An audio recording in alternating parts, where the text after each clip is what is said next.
नमस्कार, मी राहुल कुलकर्णी. एबीपी माझामध्ये जगभरातल्या सर्व प्रेक्षकांचं स्वागत आहे. 2 मिनिटापूर्वी केंद्रीय निवडणूक आयोगामध्ये काका आणि पुतण्या यांची पक्ष कोणाचा म्हणजे राष्ट्रवादी काँग्रेसचे कारभारी कोण याच्यासाठीची जी लढाई सुरू आहे ती संपली आणि त्याचे 2 थेट अर्थ होत आहेत. कारण मी राष्ट्रवादी काँग्रेसची 40 पानाची घटना पूर्ण वाचलेली आहे. ज्यांना 1997 सालचं निवडणूक आयोगाचं जजमेंट, निवडणूक आयोगाने देशातल्या सगळ्या राज्यांना सांगितलं की राजकीय पक्ष हे लोकशाही तत्वावरती चालले पाहिजेत, की ज्या एका निर्णयानंतर दिवंगत बाळासाहेब ठाकरे यांना सुद्धा आपल्या शिवसेनेची घटना बदलावी लागली होती. नेमका तोच आधार घेत श्री शरद पवार हे राष्ट्रवादी काँग्रेस मनमानी पद्धतीनं कंसामध्ये हुकुमशाही पद्धतीनं चालवतायत असा स्टँड श्री अजित पवार यांनी घेतलेला आहे. काही उदाहरणं त्यांनी दिलेली आहेत. जसं श्री जयंत पाटील यांची मुदत संपलेली आहे, ते महाराष्ट्राचे प्रदेशाध्यक्ष आहेत, परंतु निवड झालेली नाही. श्री शरद पवार हे एका साध्या पत्रानं आपल्या पक्षातल्या नियुक्त्या करतात अशा पद्धतीची भूमिका अजित पवार यांनी मांडलेली. बाकीचे सगळे तपशील आपल्याकडे आहेत. एका वाक्यात सांगायचं झालं तर राष्ट्रवादी काँग्रेस हा हुकुमशाही पद्धतीनं म्हणजे मूळचा राष्ट्रवादी काँग्रेस हा चालत होता आणि त्यामुळे तिथे पक्षांतर्गत लोकशाही नव्हती अशा पद्धतीची भूमिका अजित पवार गटानं घेतलेली आहे. शिवाय जी निवडणूक आयोगाची ट्रिपल टेस्ट आहे की ज्या ट्रिपल टेस्टच्या आधारे शिवसेना म्हणजे श्री उद्धव ठाकरे यांची शिवसेना ही काढून घेऊन एकनाथ शिंदे यांना दिलेली आहे, त्याच निर्णयाचा आधार घेतलेला आहे. आणि दुसरीकडे शरद पवार यांच्या वतीनं मात्र पक्षाची घटना, पुन्हा तेच महत्वाचं आहे की ज्यांनी पक्षाच्या घटनेचा अभ्यास केलेला आहे त्यांना माहिती आहे की राष्ट्रवादी काँग्रेसच्या मूळच्या पक्षाच्या घटनेमध्ये कॉन्स्टिट्यूशनला अभिप्रेत असलेली म्हणजे भारतीय राज्यघटनेला अभिप्रेत असलेली धर्मनिरपेक्ष भूमिका, ही भूमिका महत्वाची आहे अशी भूमिका घेतलेली होती. आणि त्यांचं असं म्हणणं आहे की अजित पवार गट हा जो आहे तो धर्मनिरपेक्ष म्हणजे राष्ट्रवादी काँग्रेसच्या घटनेप्रमाणे वर्तन करत नाही.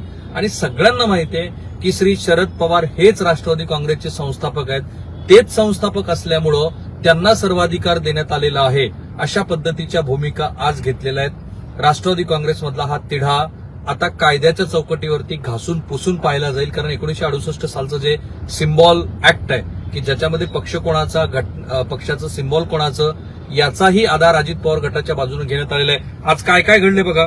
या प्रकरणाची अंतिम सुनावणी होईपर्यंत निवडणूक चिन्ह गोठवू नका.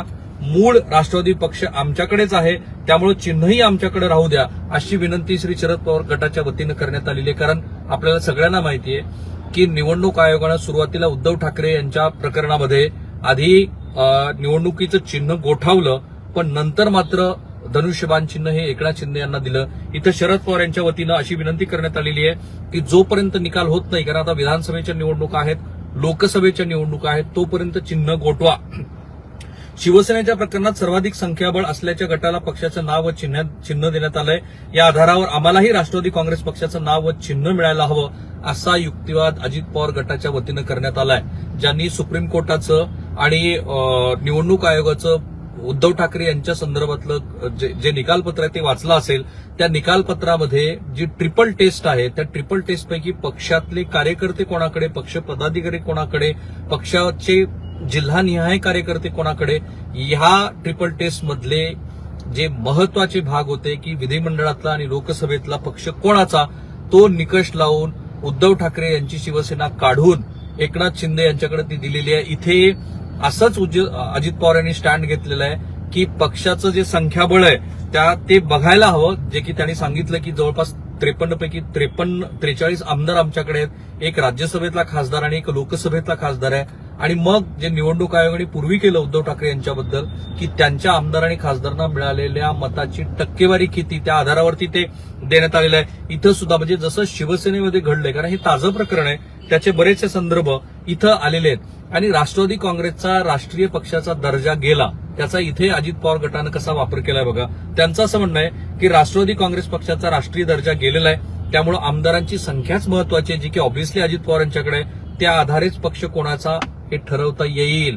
म्हणजे राष्ट्रवादी काँग्रेस हा राष्ट्रीय पक्ष आता नाहीये, त्यामुळं शरद पवार यांच्या वतीनं 24 राज्यातल्या पक्षाच्या अध्यक्षांचा आम्हाला पाठिंबा आहे असं जे सांगितलं जातं आहे त्याला काही अर्थ नाहीये. त्याच्याऐवजी महाराष्ट्र मर्यादेमध्ये राष्ट्रवादी या राष्ट्रीय पक्षाला बघायला हवं असं अजित पवार गटाच्या वतीनं सांगितलेलं आहे. आणि तो पक्ष आता राष्ट्रवादी काँग्रेस हा राष्ट्रीय पक्ष नव्हता, त्यामुळं आता महाराष्ट्राच्या मर्यादेमध्ये आमदार कोणाकडे, खासदार कोणाकडे, पक्षाचे पदाधिकारी कोणाकडे हे बघायला हवं अशी त्यांची भूमिका आहे. शरद पवार यांच्या अध्यक्षपदावरील निवडच घटनेला धरून झालेली नाही, पदाधिकाऱ्यांच्या नियुक्त्याही घटनेला धरून नाहीत. अजित पवार गटानं हा सगळ्यात मोठा दावा केलाय. कारण निवडणूक आयोगाला जे अपेक्षित आहे की तुमच्या जिल्हा पातळीपासनं ते राष्ट्रीय पातळीपर्यंतच्या निवडणुकीची प्रक्रिया पूर्ण व्हायला हवी.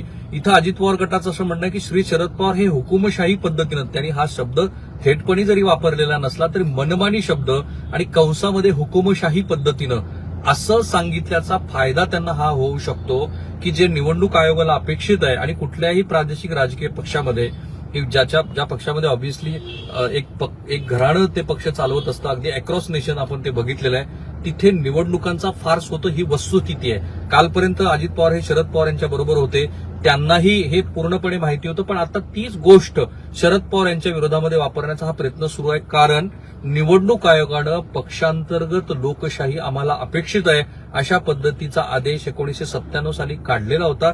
त्याचाच त्यांनी आधार घेतला आणि त्यामुळं शरद पवार यांची जी निवड आहे अध्यक्ष म्हणून झालेली ती घटनेला धरून नाही, पदाधिकाऱ्यांच्या नियुक्त्याही घटनेला धरून नाहीत. म्हणजे थोडक्यात पक्षामध्ये निवडणुका होत नाहीत.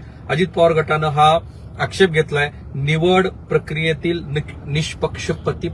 निष्पक्षपातीपणा जो आहे त्याच्यावरती मुळात अजित पवार यांचा आक्षेप आहे. ही कायदेशीर प्रक्रिया आहे. दोन्ही गटांना आपली आपली बाजू मांडण्याची आम्ही संधी देऊ असं निवडणूक आयोग त्यावरती म्हणालं. आमच्या पक्षातून केवळ आता शरद पवार यांच्या बाजूनं हा डिफेन्स काय बघा. आणि अगदी सुरुवातीच्या दीर्घकाळ शरद पवार गटाच्या वतीनं अजित पवार यांच्या बंडाबद्दल कुठलीही प्रतिक्रिया दिली जात नव्हती. आणि दोन गोष्टी तर मधल्या वेळीत आपण खूप प्रकर्षाने सांगितल्यात आणि त्याचा आधार म्हणजे आम्हाला बऱ्याच वेळेला हे समाधान वाटतं की साधारण अँटिसिपेशन आम्ही केलेलं असतं. अनिल पाटील यांची राष्ट्रवादी काँग्रेसच्या अजित पवार गटामध्ये पहिल्याच मंत्रिमंडळाच्या विस्तारामध्ये लागलेली वर्णी का महत्वाची आहे हा पहिला भाग आम्ही केला होता. आणि त्यात आम्ही सांगितलं होतं की ते पक्षाचे मुख्य प्रतोद आहेत. ते प्रतोद असण्याचा फायदा इथे अजित पवार यांनी घेतलाय, आता त्यांच्या गटाने घेतलाय. ते म्हणतायत की पक्षाचा मुख्य प्रतोदच आमच्या बरोबर आहे आणि त्यामुळं विधिमंडळाच्या अंतर्गत कोणाची अपात्रता आणि पात्रता ठरवायची तो अधिकार पक्षप्रतोदला असल्यामुळं जयंत पाटील गटाच्या बाजूनं जे काही दावे केले गेलेले आहेत ते खोटे आहेत, त्यांना ते तसे करता येत नाहीत. दुसरीकडे ते हेही म्हणतायत की आम्हाला संख्याबळाच्या आधारावरती ते मिळायला चिन्ह वगैरे मिळालं. पण शरद पवार गटाने मात्र सुरुवातीपासून ही भूमिका घेतली आहे की राष्ट्रवादी काँग्रेस फुटलेली नाही. आजही निवडणूक आयोगासमोर त्यांचं असं म्हणणं आहे की आमच्या पक्षातून केवळ एक गट बाहेर पडलेला आहे. कारण शेड्यूल 10 मध्ये जो ग्रे एरिया आहे की एका गटानं जर अशी भूमिका घेतली की आमचाच मूळचा पक्ष आहे तर त्याच्यावरती काय करायला हवं याचे स्पष्ट निर्देश कुठेही नाहीत, ज्याचा उपयोग एकनाथ शिंदे यांना झाला आणि अजूनही ते प्रकरण सुप्रीम कोर्टामध्ये आहे. कोणीही तपशीलवार ज्यावेळेला राजीव गांधी यांच्या काळात तो पहिल्यांदा कायदा आला, नंतर तो वाजपेयी यांच्या काळामध्ये अमेंड केला गेला, त्यावेळेला कुणीही कल्पना केली नव्हती की जर एखादा गट म्हणत असेल की आमचाच मूळचा पक्ष आहे, जसं एकनाथ शिंदे यांच्याबद्दल झालं आणि जसं अजित पवार म्हणतायत, त्याला आता काउंटर नेरेटिव्ह काय आहे, काउंटर आर्ग्युमेंट काय, नेरेटिव्ह नव्हे. तर शरद पवार यांच्या वतीनं असं म्हटलं जातं की आमच्या पक्षातनं केवळ एक गट बाहेर पडलेला आहे, पण मूळ पक्ष आमच्याकडे आहे. आमदाराच्या संख्येला कोणतेही महत्व नाही असा दावा शरद पवार यांनी केलाय. कारण हे त्यांना आता त्याची वस्तुस्थितीची कल्पना आलेली आहे की त्यांच्याकडे आमदाराचं बळ नाहीये. पण त्यांचा पहिला बचाव असा आहे की आमच्या पक्षातनं एक गट बाहेर पडलेला आहे, परंतु पक्ष आमच्या बरोबर आहे. पक्षाच्या कोर कमिटीतील संख्याबळ आमच्या बाजूने आहे. आता त्याला दुसरा मुद्दा जो अजित पवार गटाच्या बाजूने केलाय तो असा की पक्षाच्या कोर कमिटीतलं संख्याबळ सुद्धा आमच्या बाजूने आहे, त्यामुळं पक्षाचं चिन्ह आणि नाव आम्हाला मिळायला हवं. आता आमच्याकडे आमदार आहेत, आमच्याकडे कोर कमिटीचे मेंबर आहेत, आमच्याकडे विधिमंडळातलं बहुमत आहे, त्यामुळे ते आम्हाला मिळायला हवं. पक्षाचे मुख्य प्रतोद अनिल पाटील सुद्धा आमच्या बरोबर आहेत, त्यामुळे 9 आमदारावरील जे शरद पवार गटाने दिलेलं पत्र आहे ते बेकायदेशीर आहे. आज बहुतांशी जी आर्ग्युमेंट झालेली आहे त्याच्यामध्ये बऱ्याच गोष्टी आल्यात. म्हणजे जवळपास शरद पवार गटाने 9,000 पानाचं शपथपत्र दाखल केलंय. स्वतः शरद पवार सारखे टॉलेस्ट लीडर आजच्या सुनावणीला उपस्थित होते. नाही म्हटलं तरी त्याचा दबाव एक प्रकारे केंद्रीय निवडणूक आयोगावरती प्रेझेन्स कोणीतरी येऊ शकतो. कारण कायद्याच्या चौकटीतच ह्या गोष्टी चालणार आहेत आणि आपल्याला असं म्हणायचं नाहीये, सुचवायचं नाहीये की तो एका दबावाचा भाग आहे, पण तो एक टॅक्टिस पण असू शकते आणि असायला काही हरकत नाही. राष्ट्रवादी काँग्रेस पक्षामध्ये शरद पवार यांच्या एका पत्राने नियुक्त्या होतात, हा मनमानी पद्धतीचा कारभार आहे. हे लोकशाहीला धरून नाही असं अजित पवार म्हणतायत. आता अजित पवार गटाचा युक्तिवाद सुरू असतानाच मध्येच शरद पवार गटाने हस्तक्षेप केला आणि सांगितलं की समोरील गटाला पक्षावर दावा सांगण्याचा कोणताही अधिकार नाही. शरद पवार आपल्या मर्जीनुसार पक्ष चालवतात असा जरी गंभीर आरोप केलेला असला आणि त्याच्यासाठी जयंत पाटील यांची राज्य प्रदेश अध्यक्षपदावरील नियुक्ती कार्यकारिणीच्या बैठकीपूर्वी झाली असा जो दावा केला गेलेला आहे त्याच्यावरती शरद पवार गटाच्या बाजूने असं म्हणणं आहे की पक्ष हा शरद पवार यांनी स्थापन केलेला आहे. तो देशातल्या सगळ्यांना माहिती आणि ही वस्तुस्थिती पण आहे की उद्धव ठाकरे यांच्याबद्दल त्यांचा पक्ष हा त्यांच्या दिवंगत वडिलांनी स्थापन केला होता. इथं तशी स्थिती नाहीये. इथं स्वतः श्री शरद पवार यांनी 1998 साली तो पक्ष स्थापन केला, 25 जून 1998 साली, आणि ते आज हयात आहेत. त्यांच्याच उपस्थितीमध्ये असं तुम्ही नाही म्हणू शकत की हा पक्ष कुणीतरी इतरांनी स्थापन केलेला आणि आता मी पक्षाचे मूळ आमचा पक्ष खरा आहे. तर इथे शरद पवार गटाच्या वतीनं असं म्हटलं जातं आहे की शरद पवार हे पक्षाचे संस्थापक अध्यक्ष आहेत. ते अध्यक्ष असल्यामुळे त्यांनाच आम्ही सर्वाधिकार दिलेले आहेत. आणि पुन्हा मी शेवटी सांगेन की या ठिकाणी पक्षाची घटना का महत्वाची ठरते आहे. महाराष्ट्रातील राष्ट्रवादीचे सर्व 48 आमदार व नागालँडचे सर्व 7 आमदार आमच्या सोबत आहेत असा दावा अजित पवार यांनी केला. आम्ही मधल्या वेळीतनं नागालँडच्या त्या 7ही आमदारांना विचारलं होतं की तुम्ही अजित पवार यांच्या बरोबर का गेलात. त्याच्यावरती त्यांचं असं म्हणणं होतं की देश पातळीवरचा ऐकून विचार करता आम्हाला भारतीय जनता पार्टी बरोबर जाणं इथं गरजेचं होतं. तसं आम्ही ते गेलोत आणि तो मुद्दा तेव्हाही शरद पवार यांच्या एकूणच राजकीय विश्वासार्हतेबद्दल जे विरोधक प्रश्नचिन्ह उपस्थित करतात तेव्हाही तो चर्चेला गेलेला होता. आणि आज तोच मुद्दा शरद पवारांच्या विरोधात जाताना दिसतो आहे.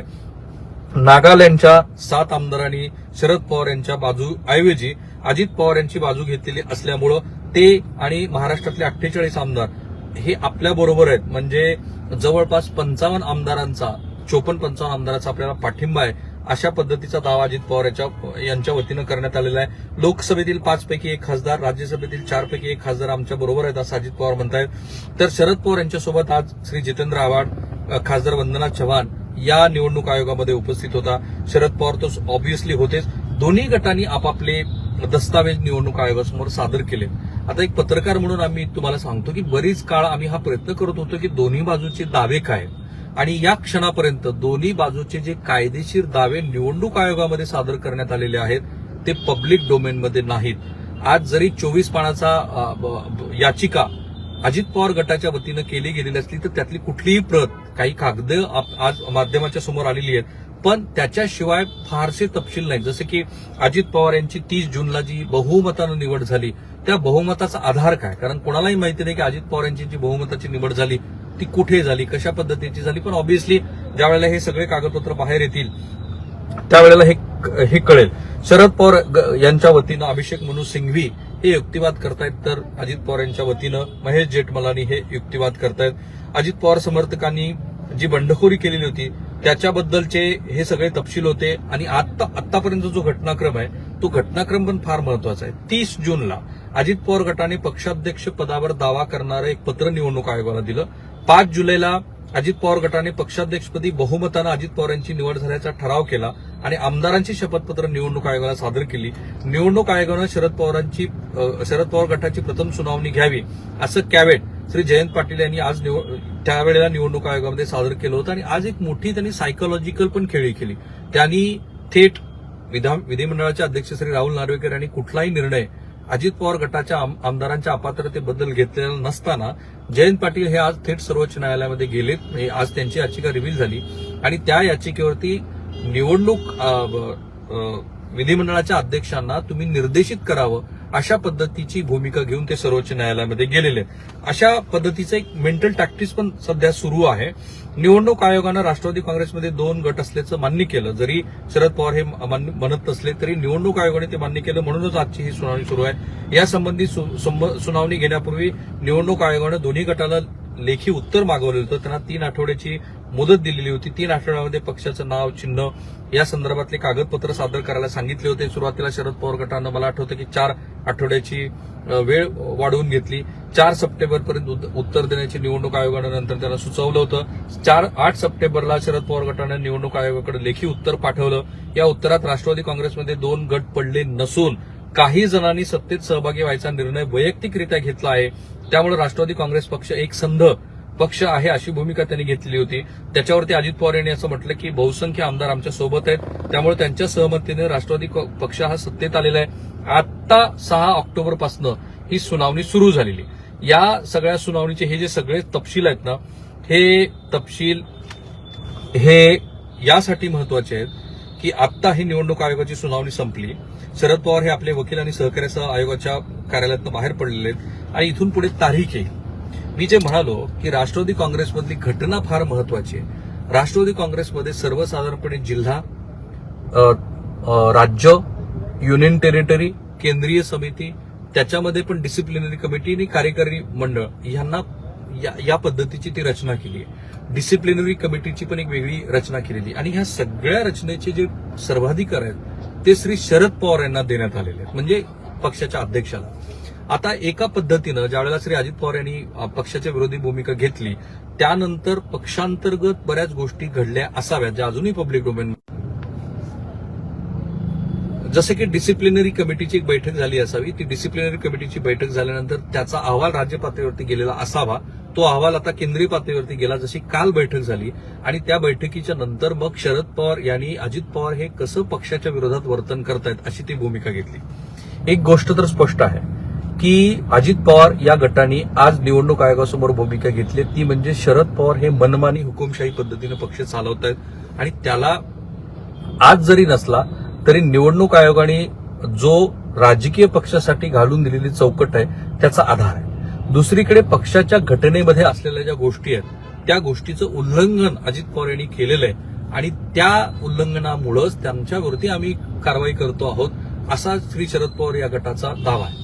आता या दाव्याच्या पुष्ठार्थ अनेक कागदपत्र दिली जातील, जसं शरद पवारांच्या निवडीबद्दल अजित पवार यांनी भूमिका घेतलेली आहे, ते पडताळले जातील आणि त्याच्यानंतर जे ट्रिपल टेस्ट आहे त्या टेस्टच्या आधारावरती निवडणूक आयोग आपला निकाल देईल. पण या सगळ्या प्रक्रियेमध्ये महाराष्ट्रासमोर खूपशा नव्या गोष्टी येणार आहेत. जसं ह्या अजित पवार यांच्या गटाने घेतलेल्या भूमिकेनुसार शरद पवार यांची जी निवड झालेली ती कशी बेकायदेशीर आहे, ती जी प्रत्यक्षात निवड झाली त्या निवडणुकीचे काही तपशील, तर शरद पवार गटाच्या बाजूने ती जी निवड झाली त्या निवडणुकीची सगळी प्रक्रिया, कारण शरद पवार गटाच्या वतीनं असं म्हटलेलं आहे की शरद पवार यांची जी निवड झाली त्याचे सगळे तपशील आम्ही निवडणूक आयोगाकडे दिलेले आहेत आणि म्हणून ह्या सगळ्यांचे तपशील आल्यानंतर यातल्या कायद्याचा, त्यातल्या प्रत्येक गोष्टीचा किस पडणार. पण एक गोष्ट फार महत्वाची आहे, कुठल्याही प्रादेशिक राजकीय पक्षामध्ये निवडणुका हा फार्स आहे ही वस्तुस्थिती आहे. ना त्याला शिवसेना अपवाद आहे, ना त्याला राष्ट्रवादी काँग्रेस अपवाद आहे, ना जम्मू काश्मीर पासून ते तामिळनाडू पर्यंतचे राजकीय पक्ष अपवाद आहेत. आणि या पद्धतीनं पक्ष आजवर चालत असल्यामुळं आता ज्या पद्धतीचं राजकारण भारतीय जनता पार्टी करते आहे की पक्ष तोडा फोडा आणि त्यातनं सत्ता मिळवा, त्या प्रक्रियेमध्ये प्रादेशिक राजकीय पक्ष जे घराणेशाहीवरती चालतात त्या पक्षाची मोठी गोची होते. कारण त्या पक्षांनी भलेही निवडणूक आयोगाने सांगितलं असलं तरी प्रत्यक्षातली लोकशाही व्यवस्था कधीही पाळलेली नाही आणि म्हणूनच त्याच आधारावरती हे जे कायदेशीर तज्ज्ञ, कायद्याचे पंडित आहेत ते त्यांना हव्या त्या गटाच्या बाजूनं आपलं निकालपत्र झुकवताना दिसत आहेत. आणि गेल्या 10 वर्षातला केंद्रीय निवडणूक आयोगाच्या निकालाचा जर अंदाज घेतला तर सर्वसाधारणपणे आमदाराचं बळ कोणाच्या बाजूनं अधिक आहे, खासदाराचं बळ कोणाच्या बाजूनं अधिक आहे असेच निर्णय दिलेले आहेत. अगदी शरद पवार यांच्या 2000 म्हणजे पीए संगमा यांच्या बरोबर झालेला त्यांचा संघर्ष असू दे किंवा अखिलेश यांचा संघर्ष असू दे किंवा लोजपाचा संघर्ष असू दे किंवा अगदी अलीकडचं श्री उद्धव ठाकरे यांच्या संदर्भातला निकाल निवाडा. थांबूया आपण इथे. राष्ट्रवादी काँग्रेस अंतर्गत सुरू असलेली ही घडामोड एक कायद्याचा पत्रकारितेच्या दृष्टीनं अभ्यास करणारा विद्यार्थी म्हणून महत्वाची आहे. तुमच्यासोबत ती आम्हालाही समजून घ्यावी लागणार आहे, कारण ह्याचे सगळे परिणाम हे महाराष्ट्राच्या येत्या लोकसभा आणि विधानसभा निवडणुकीवरती होणार आहेत. मी आणि एबीपी माझा सर्व सोशल मीडिया प्लॅटफॉर्मवरती आहोत. आम्हाला फॉलो करायला लागा आणि या व्हिडिओच्या कमेंट बॉक्समध्ये तुमच्या काही महत्वाच्या सूचना असतील तर त्याही जरूर पोस्ट करा. एबीपी माझा, उघडा डोळे बघा नीट.